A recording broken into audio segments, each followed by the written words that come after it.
Okay, so welcome to this next video on penicillin and beta-lactamases. So we have seen an example of a beta-lactamase inhibitor, namely clavulanic acid or clavulonate, which will bind to beta-lactamases and prevent them from functioning. So it will inactivate beta-lactamases, and therefore if you give that in conjunction with penicillin, then the clavulonate will protect the penicillin from the beta-lactamases, and then the penicillin will go and inhibit the peptidoglycan transpeptidase and therefore kill the bacterium.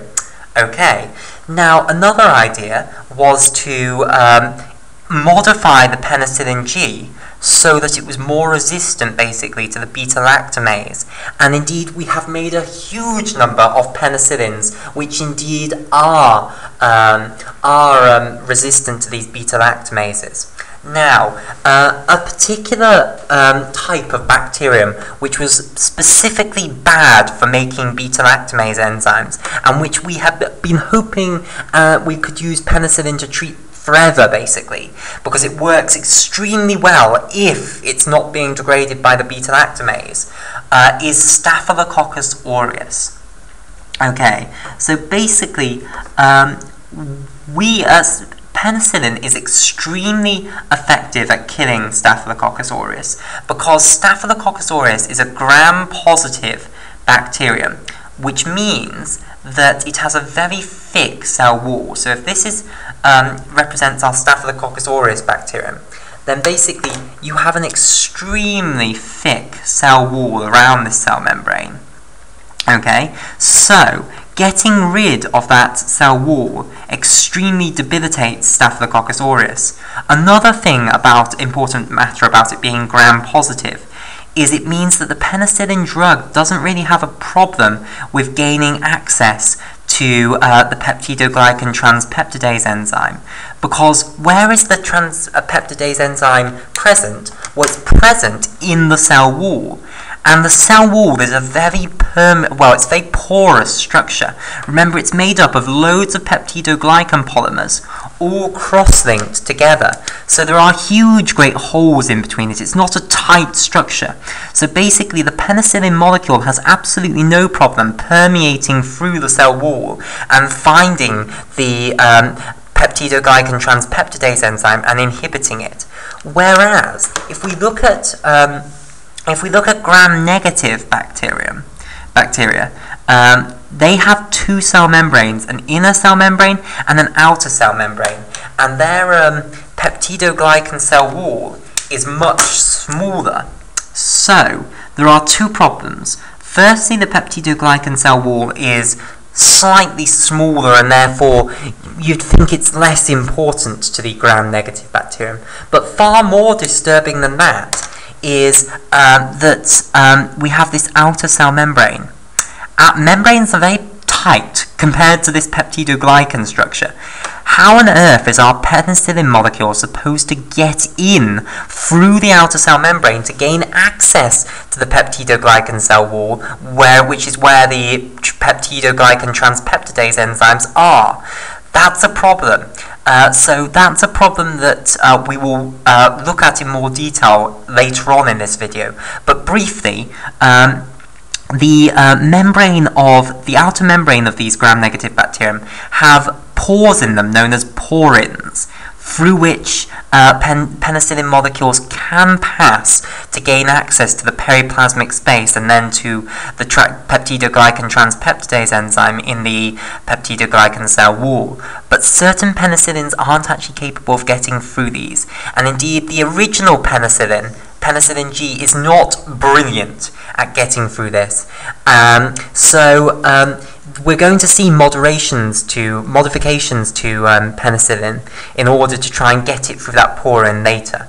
But that was an argument basically for why penicillins are better at treating gram-positive bacteria than gram-negative bacteria. And indeed, we can use penicillin fantastically to eliminate Staphylococcus aureus populations. Okay, so what started to happen though was Staphylococcus aureus was making these beta-lactamase enzymes. So it was a terrible bacteria for making these beta-lactamase enzymes. Now, I just want to stress a point that these are penicillin-resistant Staphylococcus aureus bugs, but it is not, repeat, these are not, we are not yet talking about methicillin-resistant Staphylococcus aureus. I am not talking about MRSA. MRSA is a scarier bug by far than these Staphylococcus aureus bugs which are starting to produce this beta-lactamase enzyme. We will talk about them later, but at the moment they are not what we're considering. Instead, what we are considering is Staphylococcus aureus bacteria, which initially were fantastically susceptible to penicillin, but now are starting to create this beta-lactamase enzyme. Okay, so basically, what we did is we modified the penicillin molecule so that it is resistant to these beta-lactamase enzymes which Staphylococcus aureus is producing. So, these sort of penicillins are known as anti-staphylococcal penicillins. Anti-staphylococcal penicillins. Right. Okay. So, anti-staphylococcal penicillins are penicillins which have a modified R group in their penicillin structure so that they are resistant to being broken down by beta-lactamase enzymes. Now, there are a lot of examples. The most famous example is methicillin, because that's the one that MRSA is resistant to. Methicillin is an example of an anti-staphylococcal penicillin, and other examples, flucloxacillin, which you will probably be prescribed potentially if you've ever been put on penicillin by your GP. Flucloxacillin will probably be the one that he gave you. Other examples are oxacillin. They all have the cillin on the end.